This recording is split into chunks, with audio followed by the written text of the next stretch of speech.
Hello, this is Joshua Schmidt coming back to you with another episode of the Nerd Assassin podcast. In this series, we've been looking at the foundations of economics, starting with The Wealth of Nations by Adam Smith.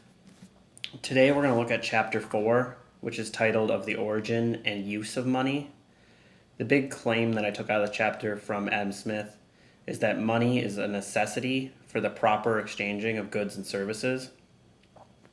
If you look at when the division of labor is first established, even to a very small part, most of what I make and consume is not most of what I make is not consumed by me. Most of the stuff that I consume is received through exchanging.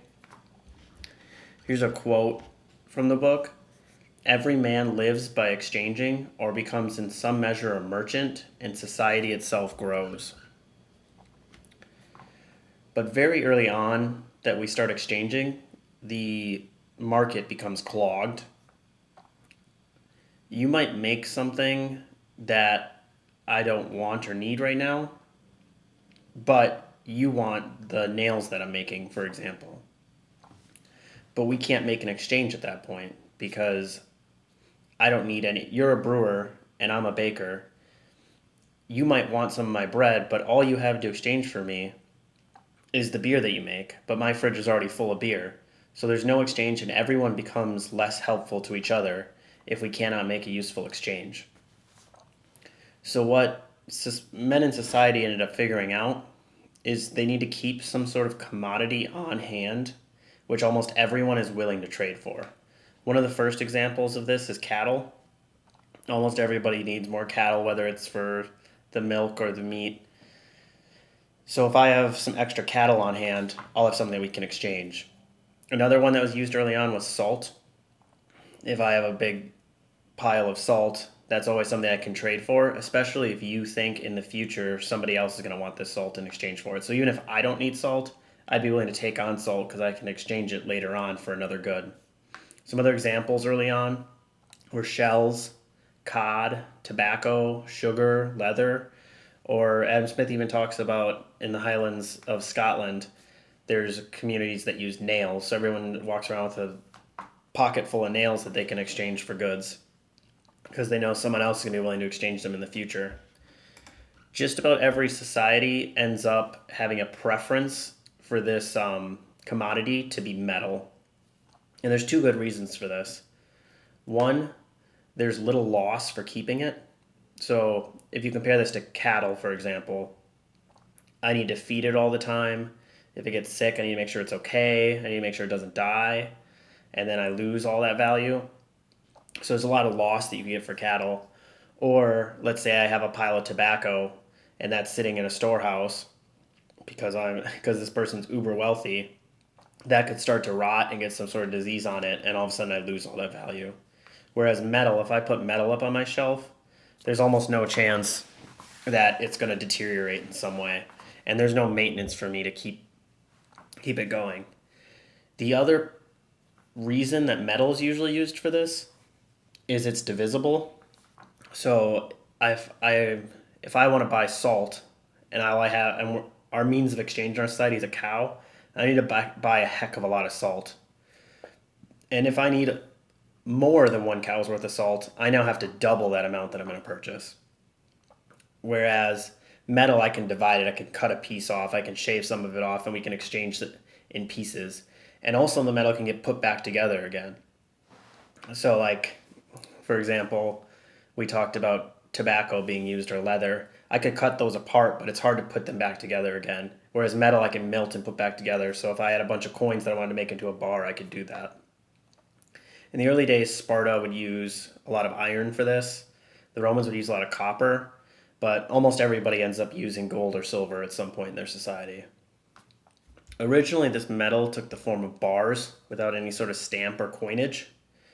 But there's a couple of issues of using metal in this rude state of just having a chunk of copper. One is weighing it.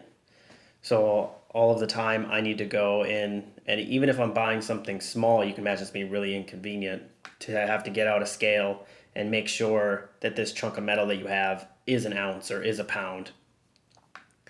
And it becomes really inconvenient, especially with something like gold, where you need something highly accurate because a small amount of gold is very valuable. The second issue that came in was a saying. A saying is where I determine the content or quality of something.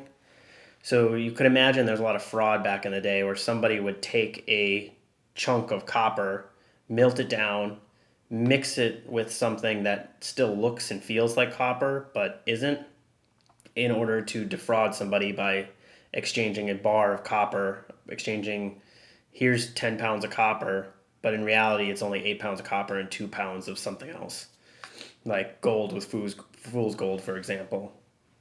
And the only way that you could really tell whether or not something is a pure metal is to actually melt down the whole thing. So almost impossible process to do out in a marketplace. You'd only really be able to do this with some sort of large purchase. So the solution that societies came up with was to affix a public stamp on the metal to prove its goodness and fineness. They would print this just on the top of the bar, which would still allow you to cut it into pieces, so you didn't have to do one full bar. You can look back in Genesis. Abraham actually says that he weighed 400 pieces of shekels when he was buying a plot of land to bury his wife Sarah in. So at this point, he knew that it was a shekel. He knew that the metal was what it said it was, but you still had to weigh it out. In order to solve this weight problem, they ended up stamping both the top and the bottom of the coin, so that way you could tell that it was one full piece of coin and they didn't cut something off the bottom of it. And at this point, then you could simply count how many of them you're giving me. And originally, these denominations were meant to show the weight of the coin. So you would bring it to some sort of central authority, stamp the top and bottom to say, this is a pound, this is 16 ounces of silver. Or they had the concept of a troy's pound, that was 12 ounces. And then I might not always want to do a full pound, so they had a pennyweight, which was 1/20th of an ounce. So you'd have pounds, you'd have an ounce, you'd have pennyweights, and even shilling was originally a weight, even though it was less standardized across the region. Some places might have a shilling be this much compared to that much. So these denominations were all based on weight. And when that ended up breaking that direct correlation was because the people managing this central authority ended up, the kings and princes were doing something corrupt. So at some point, the Roman pound got down to 1/2 of an ounce, which was 1/24th of the original value. And it wasn't just Romans. The English got it down to 1/3, the Scots a 36th, and the French even got it down to 1/66th of its original value. And the reason that the princes and rulers would do this is in order to look as though they are paying their debts but give up less silver. So you can imagine if me, the Prince of Scotland, owed the Prince of England a certain amount of silver, I could give him 1,000 pounds, quote unquote, and in reality, because I've shaved the weight of it some, it's only 950 pounds. So I could pay back all my debts and give up less actual silver from my stores, which essentially made all debtors better off than creditors. Because once the central authority is making them all smaller, I borrowed at X amount and I was paying back less than that. So the creditors were kind of getting screwed in this scenario. And this can actually be thought of as one of the first depreciations in anxiety. There are rules that determine the value of goods in proportion to these into the money. But when we say value, we can mean two things. So to define those, Adam Smith has this quote: the word value has two different meanings. Sometimes the utility of an object, and sometimes the power of purchasing other goods. So you have what he calls the value in use, the actual utility, what actual good it can do for me by using it, or you have the value in exchange. What's the purchasing power of this? And usually these two values are actually inversely proportional. So if something has a lot of use, you can't really exchange it for a lot, whereas something that you can exchange for a lot usually doesn't have a lot of use. One example is water.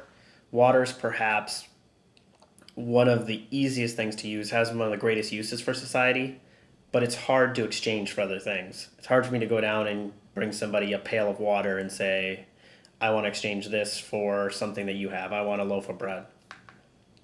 But if you compare it to a diamond, diamonds don't have a lot of use for your life. You can look at them and that's about it, but they can be exchanged for a heck of a lot. The next 3 chapters, Adam Smith is going to look at what the principles are that regulate value. So, one thing that we'll look at is what is the real measure of exchangeable value? What is the real price of all commodities? The real worth of them? And then we'll look at, now that we know that this is the real price, what are the component parts that add up to equal that real price? What is the real price made up of? And thirdly, we're going to look at why the market price, the price that I actually go and pay for something, differs from this real price. Why can it sometimes be higher or lower? How does the market not set everything at the real price? What are these factors? So again, in this chapter, we talked about how money is a necessity for the proper exchanging of goods and services.